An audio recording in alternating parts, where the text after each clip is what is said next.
Nós vamos meditar hoje num texto que já até lemos hoje aqui, e eu queria refletir com você sobre o seguinte tema: com vocês todos os dias, o princípio da missionalidade em um mundo cansado e sem direção. E a gente vai ler Mateus 28, de 16 a 20. Você pode acompanhar a leitura. Mateus 28, de 16 a 20. Diz assim: Os 11 discípulos partiram para a Galiléia, para o monte que Jesus lhes havia designado. E quando viram Jesus, o adoraram, mas alguns duvidaram. Jesus, aproximando-se, falou-lhes dizendo: Toda autoridade me foi dada no céu e na terra. Portanto, vão e façam discípulos de todas as nações, batizando-os em nome do Pai, do Filho e do Espírito Santo, ensinando-os a guardar todas as coisas que tenho ordenado a vocês. E eis que estou com vocês todos os dias, até o fim dos tempos. Vivemos em uma geração marcada pelo cansaço. Eu acho que isso é meio que indiscutível, né? A gente percebe isso. Cansaço de tantas vozes que disputam nossa atenção. Cansaço de correr atrás de sucesso, mas sentir, na realidade, um vazio na alma. Cansaço de ver palavras como orar, congregar, servir, adorar, doar e se entregar, se transformarem em termos quase sem significados para muitos cristãos. Mas como pode, pastor, palavra como orar, como congregar, servir, adorar, doar, se tornar quase sem significado para alguns cristãos? Sim. Muitos de nós somos crentes e não oramos. Não dedicamos tempo à palavra, não deixamos que o evangelho nos leia. Nos afastamos do serviço, da congregação. Aliás, se afastar da congregação já era uma preocupação do escritor aos Hebreus. Porque lá em Hebreus 10, a partir do versículo 25, há a seguinte recomendação: não deixem de congregar, como é costume de alguns. Então a gente vive nessa sociedade e não é só um cansaço individual. Se olharmos ao redor, especialmente para essa cidade de Nova Iguaçu, veremos sinais claros de um mundo sem direção. E aí, embora eu não seja morador de Nova Iguaçu, como é que se fala quem mora aqui mesmo? Quem nasce aqui? Nova Iguaçuano? É isso? Então, eu não sou nova iguaçuano, eu sou carioca. Mas eu me sinto parte de Nova Iguaçu, porque desde 2012 que eu dou aula no estado aqui em Nova Iguaçu. Então, na realidade, eu convivo muito mais com nova iguaçuanos ao longo da minha semana do que com cariocas, né? Pensando aí na quantidade de alunos numa sala, certo? Então, quinta e sexta eu estou por aí, entrando no universo de nova iguaçuanos, de pessoas que moram aqui. Então, quando a gente olha para essa cidade, a gente vê sinais claros de um mundo sem direção. Famílias que enfrentam a dura realidade da violência urbana, que invade as ruas e enche os corações de medo. Acontece isso aqui ou eu estou equivocado? Sim ou não? Sim? Se eu concordar, fala sim, fala um amém aí para me ajudar aqui, tá bom? Jovens crescem sem perspectivas, cercados de falta de oportunidades. Muitos são seduzidos pela criminalidade ou pelo alívio falso que as drogas proporcionam. Acontece isso por aqui em Nova Iguaçu, não? Sim, né? O desemprego e a precariedade empurram muitos para a luta diária apenas pela sobrevivência. As pessoas querem sobreviver e às vezes perdem a perspectiva, a esperança de um futuro melhor. Acontece isso por aqui? Você encontra alguma família nova iguaçuana que na realidade pensa assim, ó, a história vai se repetir. Na escola, às vezes, alguns professores falam isso, porque a escola é um lugar de gerações, certo? Então tem professor que está quase se aposentando. Logo ele deu aula para avó, depois deu aula para filho, agora está dando aula para neta. Aí a avó viveu uma determinada circunstância que na ótica dele se repetiu na vida da filha e a neta está indo para o mesmo caminho. Então ele já taxa logo, ele diz, olha, essa família aí, o caminho é esse. Então você rotula pessoas que perderam a perspectiva. A desigualdade social, a corrupção, a negligência pública produzem uma sensação coletiva de abandono. Se você concorda com essas observações que eu estou fazendo sobre a cidade de Nova Iguaçu, você também vai concordar que Nova Iguaçu é uma cidade que clama por direção. Um lugar onde milhares acordam todos os dias sem saber se encontrarão sentido no que fazem. Aí é necessário que a gente observe que é nesse cenário que ouvimos as palavras finais de Jesus em Mateus. Eis que estou com vocês todos os dias até o fim dos tempos. Entende? O cenário parece meio caótico às vezes, mas a fala de Jesus é: eu estou com vocês todos os dias. Então essas palavras, elas não são apenas consolo para corações cansados. Elas são o fundamento da missão. O fundamento da missão é a presença de Jesus conosco. O fundamento da missão, da esperança, é a presença de Jesus nessa comunidade. É a presença de Jesus com cada pessoa dessa comunidade.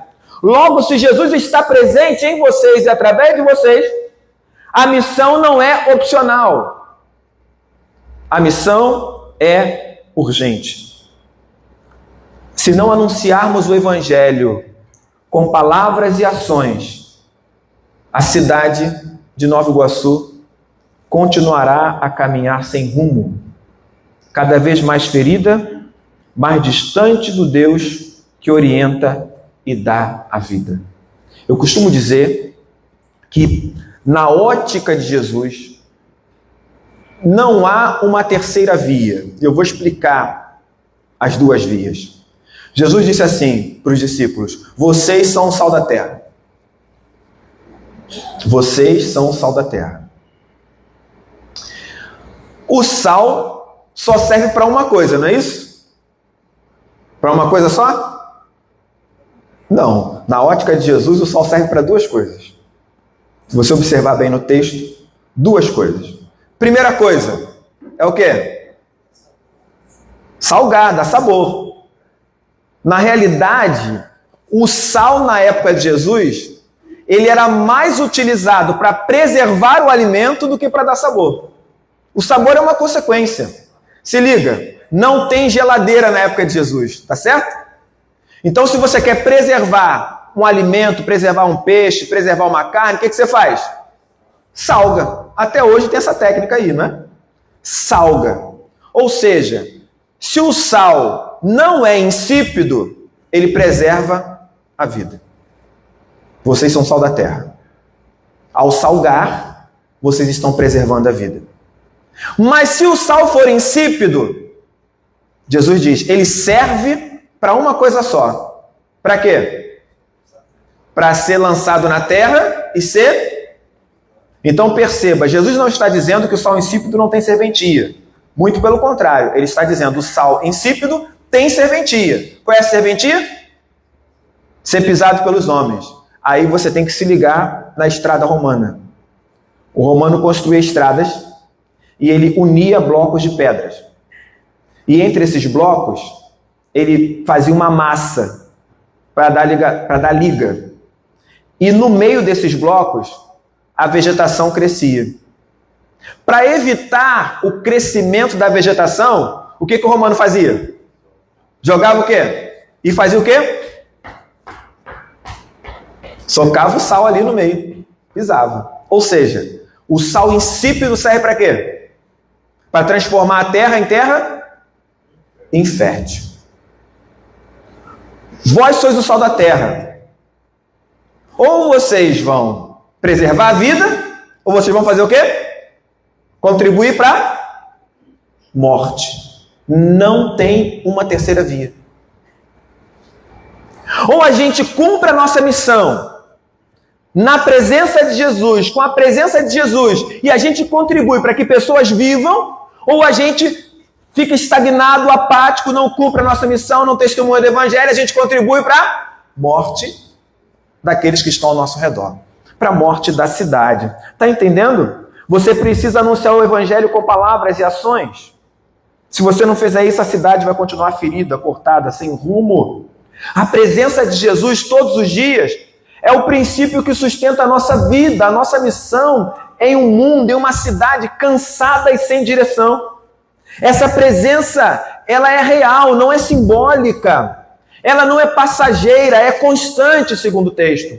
Ela não é individual apenas. Ela é comunitária. Ela nos dá coragem para enfrentar as pressões culturais. Ela nos dá força para vencer a apatia espiritual. Nos dá esperança para transformar a nossa cidade. Viver e anunciar o Evangelho não é peso. É privilégio. Porque caminhamos lado a lado com aquele que reina com toda a autoridade e que prometeu não nos abandonar até o fim. Ele está conosco todos os dias. Todos os dias. Aí chega um momento que a gente precisa responder a seguinte pergunta: o que esse texto quer dizer?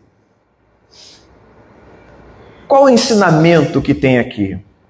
Eu costumo falar também que existem duas formas de você olhar para um texto, de você interpretar um texto. A primeira, eu chamo que é a partir do contexto vital. Falou difícil, pastor? O contexto vital? Vou explicar o que é. Contexto vital é o próprio acontecimento narrado. O texto está narrando algo. Quando você pensa no contexto vital, você está lidando com o fato em si. E se você está trabalhando, interpretando o fato em si no Evangelho de Mateus, isso joga a sua interpretação para os anos 30 depois de Cristo. Deu para entender? Quando Mateus escreve o Evangelho, ele não está escrevendo durante o acontecido. Ele escreve lá na frente, anos depois. Mas o fato que ele está narrando é um fato retrospectivo. É como se você decidisse contar uma história para alguém, uma história real. O momento que você está contando não é o momento que a história aconteceu. A motivação que você tem para contar não é a mesma motivação da época que aconteceu a história. Então, o primeiro olhar que você pode ter pelo texto é esse olhar sobre o contexto vital. Quando Jesus caminhava entre o povo, quando ele tocava vidas de maneira real e transformadora. Esse é o primeiro olhar. O segundo olhar que você pode ter no texto é o que eu chamo de contexto redacional, que é isso, o momento em que o autor, inspirado por Deus, reúne as memórias do ministério de Jesus e decide as organizar por escrito. Por que ele faz isso? Porque ele pega um fato que está na memória dele e decide escrever, registrar esse fato. Então as motivações são outras. E Mateus faz isso para fortalecer uma comunidade que enfrentava pressões sociais, políticas e culturais entre os anos 70 e 90 depois de Cristo. Essa comunidade que Mateus direciona no seu evangelho é uma comunidade que vive um tempo de reconstrução bem próximo da destruição do templo de Jerusalém. Então o pessoal precisava se reinventar. Como a gente vai cultuar agora? Não tem templo, a comunidade se reúne, a comunidade cristã está se dissociando das comunidades judaicas em si, estabelecendo qual vai ser sua forma de culto, quem vai fazer parte da comunidade. É nesse momento que o Evangelho de Mateus está sendo produzido. E há uma pressão do judaísmo oficial que vai acusar os cristãos de infidelidade, porque eles seguem Jesus. Mais ou menos na vibe de Paulo, né? Que representava durante um tempo o judaísmo oficial e perseguiu os cristãos para fazer o quê? Para matar. Para matar. E o negócio era tão brabo que quando a gente vê a narrativa lá de Estevão, da morte de Estevão, Paulo tinha as vestes de Estevão aos seus pés. Paulo era a figura judaica que estava ali, que poderia erguer a mão e parar a morte de Estevão. Historicamente, esse era o papel de Paulo. E Paulo, ele consente, é o que o texto diz, ele consentia. Ele poderia ter impedido o apedrejamento de Estevão, mas ele decidiu não impedir, porque ele achava que estava fazendo isso em nome de Deus, do Deus de Israel. Entende a pressão? Né? Além disso, você tem a influência de outras culturas, da cultura grega, cultura romana, vários deuses, costumes e valores diferentes, tudo isso tentando entrar também na comunidade, para quem Mateus está escrevendo o seu livro. Aí você tem tensões internas. Quem pode fazer parte dessa igreja? É uma comunidade que tem judeus e tem gentios. Todos querendo experimentar a mesma fé, mas com visões diferentes, com culturas diferentes. Está todo mundo dentro da comunidade. Eu amo o Evangelho de Mateus, é o Evangelho que mais gosto. Respeito quem gosta mais de João ou Lucas, mas Mateus, para mim, é maravilhoso. Porque Mateus se recusa a mandar qualquer pessoa embora. Lê atentamente o Evangelho de Mateus. Em Mateus, ninguém é mandado embora. Jesus atende todo mundo. Jesus entra na casa de publicano, come com ele. Jesus vai na casa de Mateus, recebe os amigos de Mateus. Ele vai lá e atende uma mulher sirofenícia. Todo mundo que procura Jesus em Mateus é atendido. Sendo de dentro de Israel ou de fora de Israel. Mateus, Jesus, E isso tem a ver com a discussão da comunidade. Esses gentios podem fazer parte da comunidade, sim ou não? Lembrando, ele está escrevendo muitos anos depois do fato que ele está narrando. Então, quando ele, por exemplo, coloca no Evangelho um episódio de Jesus dizendo o seguinte: se teu irmão pecar contra você, vai lá e conversa com ele. Se ele não te ouvir, vai lá e chama mais um. Se ele não te ouvir, mais um. Se não ouvir, leva para a comunidade. Se ele não ouvir ninguém, nem a comunidade, tratem ele como publicano e pecador. Não é isso? Aí a gente, presbiteriano raiz, fala o quê? Pega o código de disciplina e diz: se o cara não ouviu ninguém, cumpriu Mateus 18, não cumpriu? Então, exclui.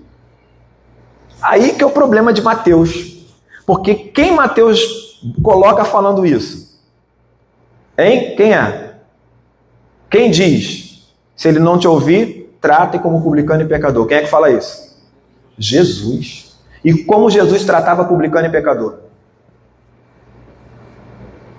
O que ele fazia com publicano e pecador? Não range os dentes não. Fala aí para mim ouvir aqui. O que ele fazia? Comia, frequentava a casa, não era isso? Então no Evangelho de Mateus é assim: se o irmão pecou contra você e ele não te ouviu, leva um, leva dois. Leva para a comunidade. Se ele não ouvir nem a comunidade, irmão, vai jantar com ele, vai andar com ele, vai para a casa dele. É isso que Jesus está mandando fazer, porque foi isso que Jesus fez. Por isso que dá vontade de pegar o Evangelho de Mateus, que eu amo, às vezes jogar para o alto, né? Porque tem umas coisas ali. Sermão do Monte de Mateus, tem coisa mais desesperadora? Então perceba. Vemos que o Evangelho Não apenas fala de um fato histórico, mas também responde às dores e desafios de uma comunidade e continua falando conosco hoje, em meio às nossas próprias incertezas, às nossas próprias lutas. Está entendendo? Se pensarmos bem, essa descrição também pode ser aplicada a nós aqui em Nova Iguaçu. Porque nós vivemos as pressões culturais que tentam moldar a nossa fé. E o pastor Alain fala sobre isso exaustivamente, sempre. Né? Somos chamados a ser igreja em uma cidade plural, com diferenças sociais, culturais, étnicas. Somos desafiados a manter a unidade e a esperança em meio à violência, ao medo e à apatia espiritual. O Evangelho de Mateus foi escrito justamente para reafirmar a identidade da igreja. Jesus é o Senhor de toda a autoridade. A missão é para todas as nações. A obediência é para todos os discípulos. E a presença de Cristo é a garantia até o fim. Ele nos lembra que Jesus não abandona seu povo em meio às crises. Pelo contrário, ele se revela como aquele que dá direção, sentido e propósito quando tudo parece vazio. Direção e propósito quando tudo parece vazio. Vocês não começaram assim como estão hoje. Não é verdade? Vocês não começaram assim. Começaram com 1, 2, 3. Não tinha muito lugar para se reunir. Depois Deus abençoou, conseguiu um lugar para se reunir.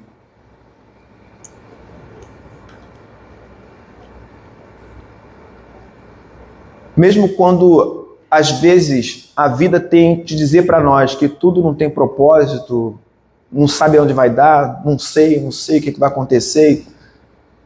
A presença de Jesus em nós, conosco, faz toda a diferença, nos fortalece. E isso era muito importante para o público que Mateus direciona ao seu evangelho. Porque é nesse tempo que o evangelho nos chama a viver com coragem, fé e esperança. Isso aqui, em Nova Iguaçu, sendo luz em meio às trevas e testemunhas do Cristo que caminha conosco todos os dias. Aí eu quero que você olhe para uma coisa no texto bem atentamente. Geralmente, quando a gente pega esse texto para ler, a gente lê a partir do 18. Não é isso? Como é que começa o 18? Jesus. Isso, toda autoridade me foi dada, né? Assim começa o 18. Aí a gente começa a falar sobre a grande comissão. Mas acontece uma coisa antes que eu acho que é espetacular e a gente não presta muita atenção. Sabe? No versículo 16 diz o quê? Quem pode ler aí para mim? Os 11 discípulos partiram para a Galiléia, para o monte que Jesus lhes havia designado. Opa, até aí, para aí. Se liga. Será que essa informação é importante? Ou está perdido aí? Mateus acaba de dar aos seus leitores uma localização geográfica. Sim ou não? A localização geográfica é importante ou importante a sua comissão? O cenário que você entende como grande comissão, segundo Mateus, está acontecendo no monte, na Galileia. Mas não era qualquer monte. Não era qualquer monte. Que monte era esse? O que diz o texto? O monte que lhes havia designado. Alguém sabe que designação foi essa?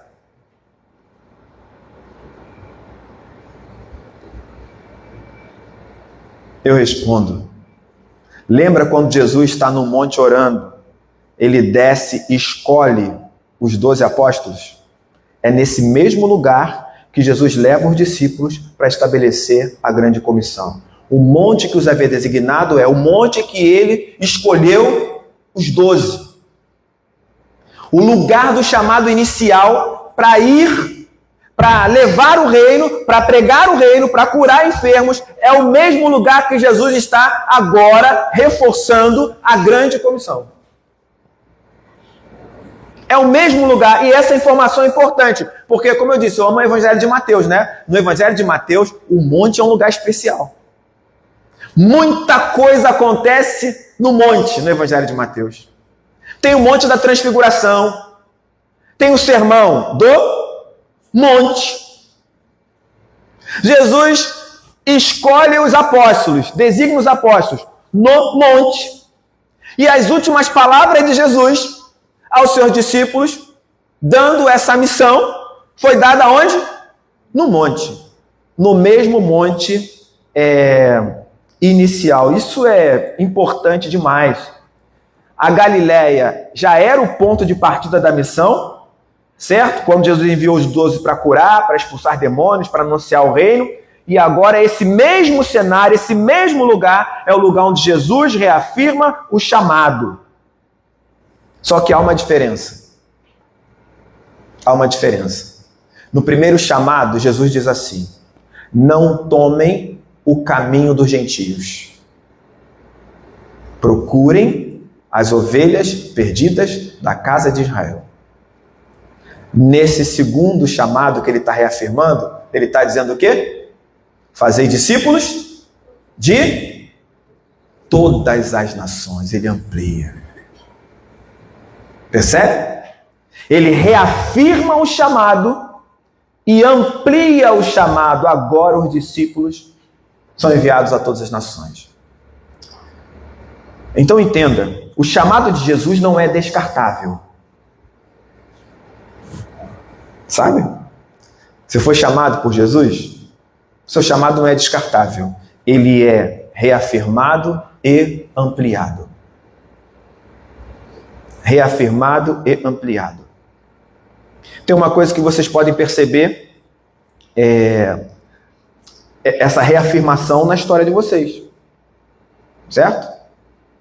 Vocês eram, sei lá, de Madureira e depois migraram para Nova Iguaçu, foi isso? Começou a plantação em Madureira, Alan? Mesquita. Né? Mesquita. E aí? Mas o seu desejo era plantar em Mesquita? O que Deus tinha falado? Nova Iguaçu. Ele sempre falou Nova Iguaçu. Vocês podem ter mudado de lugar. Vocês podem ter ampliado o espaço, ampliado as pessoas, ampliado uma série de coisas. Mas o chamado continua o mesmo. Para o mesmo lugar. Para as mesmas pessoas. Deus reafirma e Ele amplia. Esse texto mostra isso. Então Deus tem uma missão para essa igreja aqui em Nova Iguaçu.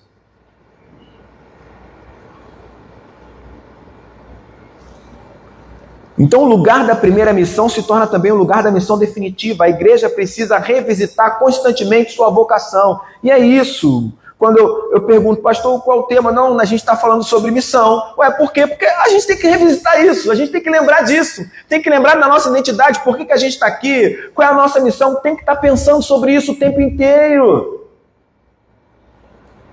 Lembrar onde começou para entender até onde precisa ir. Eu acho que essa imagem Jesus está trazendo para os discípulos ao levar para o mesmo lugar. Ó, vocês começaram aqui. Agora entendam até onde vocês podem ir, devem ir. Toda autoridade me foi dada. Jesus ressuscitado declara isso. Ele recebeu toda a autoridade no céu e na terra. Não tem império, sistema político, ideologia que controla a história em última instância. Para os discípulos de Mateus, essa palavra de Jesus é um antídoto contra o medo. Para nós aqui significa que mesmo diante da violência, da corrupção na cidade, a última palavra não pertence ao caos, mas ao Cristo ressurreto, que tem toda a autoridade. Ele tem a última palavra. Versículo 19, fazei discípulos de todas as nações. O alvo não é simplesmente encher templo, mas formar aprendizes obedientes que sigam o mestre. Gente de tudo quanto é lugar, pessoas diferentes, com culturas diferentes. Se a cidade de Nova Iguaçu é marcada por pluralidade cultural, a igreja é chamada para abrir as portas do evangelho para todos, sem barreiras sociais. Diz o texto, ensinando-os a guardar tudo o que vos ordenei, porque o discipulado envolve ensino e prática. Ensino e prática não significa apenas decorar, mas obedecer. O currículo, e o nosso currículo presbiteriano é muito bom, sabe? Ele precisa estar baseado em tudo que Jesus ordenou, certo? Tudo. Então, no teu currículo, no que você ensina, está lá o Sermão do Monte, que eu chamo o Sermão do Monte da Torá do cristianismo. A palavra Torá significa ensino para a vida. Se você seguir o Sermão do Monte, de 5:1 até o último versículo do capítulo 7, você, tá igualzinho Jesus. Porque no currículo está lá, ame os inimigos, fala sobre misericórdia, serviço humilde, vida comunitária reconciliada. Eu não vou nem ampliar muito para você não ficar deprimido. Tá certo? Então, para nós, isso corrige uma fé superficial e consumista. O evangelho não é só informação, mas transformação diária. Tem que colocar em prática. Discipulado é isso, ensino é isso. Ensinar, introjetar a sina. Essa transformação diária que atinge como tratamos nossa família, os nossos vizinhos, os colegas de trabalho. O que é processado em nossa vida aqui em comunidade afeta todas as nossas relações. Não só a nossa relação com Deus, mas a nossa relação com a gente mesmo, a nossa relação com o nosso próximo, a nossa relação no trabalho. Afeta tudo. E a chave de tudo isso é o Emanuel. É o Emanuel. A promessa inicial se torna a promessa final. Ele será chamado de Emanuel, que quer dizer Deus conosco. E o que é que Jesus está falando no final do Evangelho? Eis que estou com vocês. É o Emanuel. Está entendendo? Ele está com você, inclusive nos dias de dor, solidão e apatia espiritual.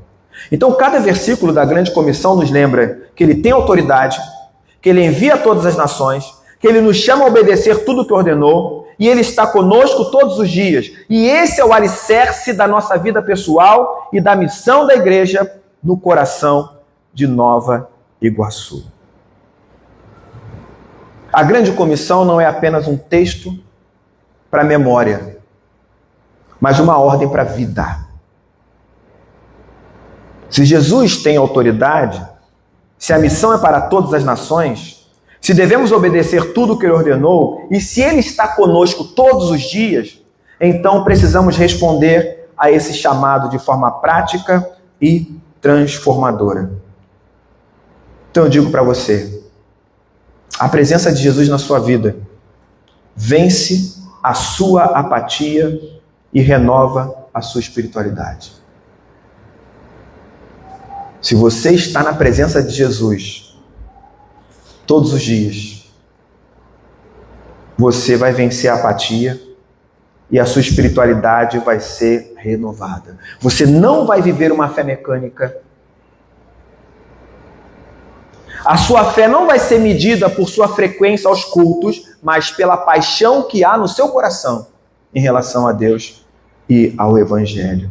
Ele está com você todos os dias. Você deve despertar para uma vida de oração verdadeira, não como obrigação, mas como um encontro diário com o Senhor que caminha ao seu lado.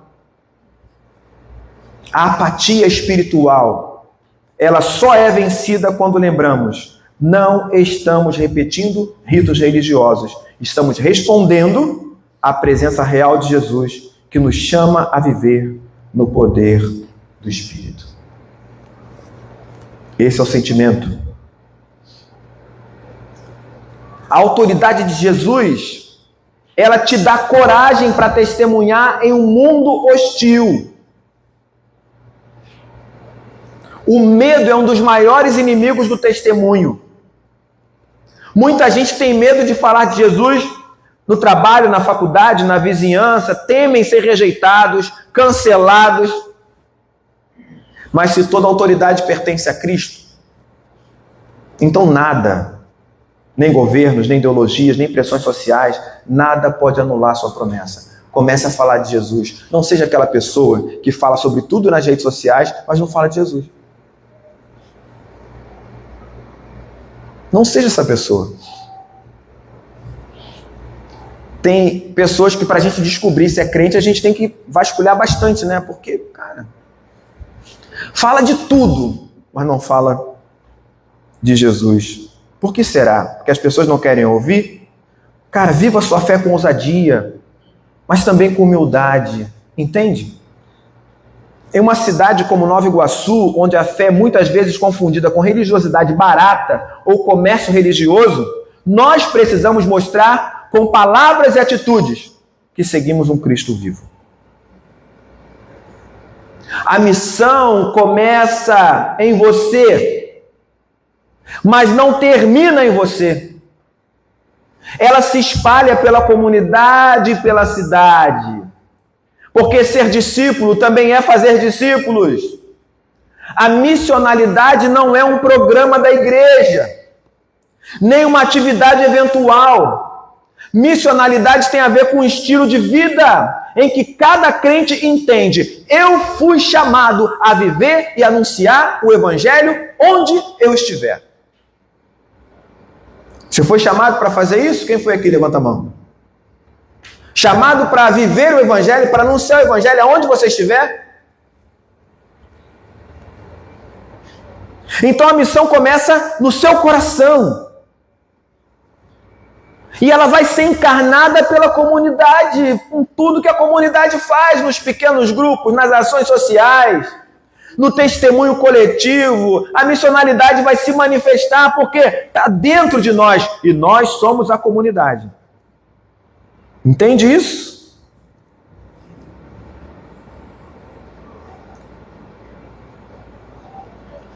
Assim como a comunidade de Mateus, nós também vivemos entre pressões externas e internas, entre a hostilidade do mundo e a necessidade de construir uma fé sólida. Mas a promessa continua de pé.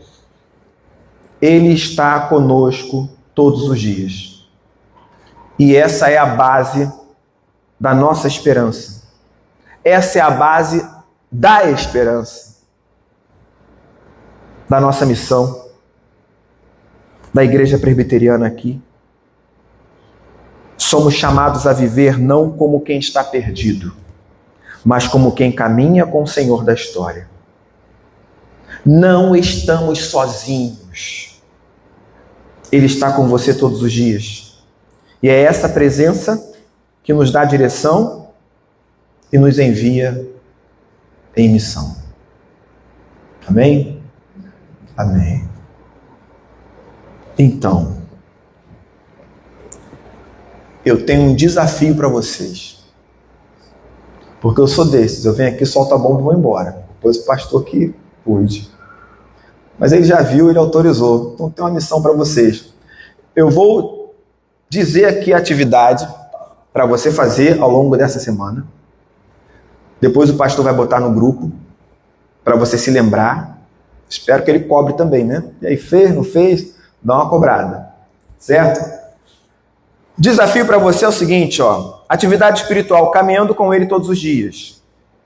Durante a próxima semana, mais conhecida como essa, né, que começa hoje, que já é o primeiro dia, pratique um gesto diário de presença e missão. Segunda-feira, mais conhecido como amanhã.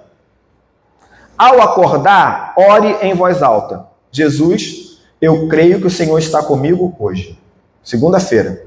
Acordou, abriu o olhinho lá, ó, pum. Qual é a oração? Jesus, eu creio que o Senhor está comigo hoje. Segunda-feira. Certo? Terça-feira, compartilhe com alguém uma palavra de fé ou um versículo que te sustenta. Compartilhe com alguém uma palavra de fé ou um versículo que te sustenta. Bom, você tem um versículo que te sustenta? Quem tem aqui? Eu tenho. Salmo 139, versículo 16. Me sustenta. Né? Então, compartilha com alguém e diz por quê. Hoje é mole fazer isso, você não precisa nem encontrar na rua. Você pega o seu telefone, lá no WhatsApp, e você já escreve uma mensagem para alguém falando desse versículo que sustenta e compartilha o porquê. Por que esse versículo é importante para você. Terça-feira. Quarta-feira, escolha uma ordem de Jesus no Evangelho e pratique conscientemente. Uma ordem, certo? Perdoar, servir, pratique. Conscientemente, com intencionalidade. Hoje eu vou praticar isso. E pratique. Certo? Exemplo, sei lá, você que quer exercitar a ordem de Jesus sobre servir uns aos outros, né? Você que não está acostumado a fazer nada dentro de casa, pode começar, né? Sem falar nada. Não precisa dizer, mulher, hoje eu vou cumprir o que Jesus me ordenou. Aí vai fazer. Não. Só faz. Só faz. Tá certo? Sem esperar nada em troca, né? Se você decidir lavar a louça, coisa que muitos não estão acostumados a fazer, não fica esperando a mulher estar em casa para ver você lavando. Que isso não é de Deus. Certo? Não é de Deus. Então, quarta-feira, escolha uma ordem de Jesus no Evangelho e quer saber que tipo de ordem? Lê o Sermão do Monte, que tem um montão lá para você escolher. Você pode até escolher a menos dolorosa, mas escolha uma. Tá certo? Para praticar. Quinta-feira, faça um ato de bondade concreta no bairro, escola ou trabalho. Ato de bondade concreta. Entendeu? Eu tenho aquele meu vizinho que é um desgraçado. Mas eu vou varrer a calçada dele. Certo? É um ato de bondade. Certo? Eu vou ajudar meu vizinho a carregar o entulho para casa. Esse bandido não merece, mas eu vou me oferecer. Porque você está seguindo o exemplo de quem? De Jesus. Se teu inimigo te obrigar a andar uma milha, vai com ele. Está na Bíblia isso, Sermão do Monte. Tem gente que nunca mais vai querer ler Mateus. Sexta a domingo. Repita os 4 passos anteriores e anote num caderno ou celular como percebeu a presença de Jesus nessas ações.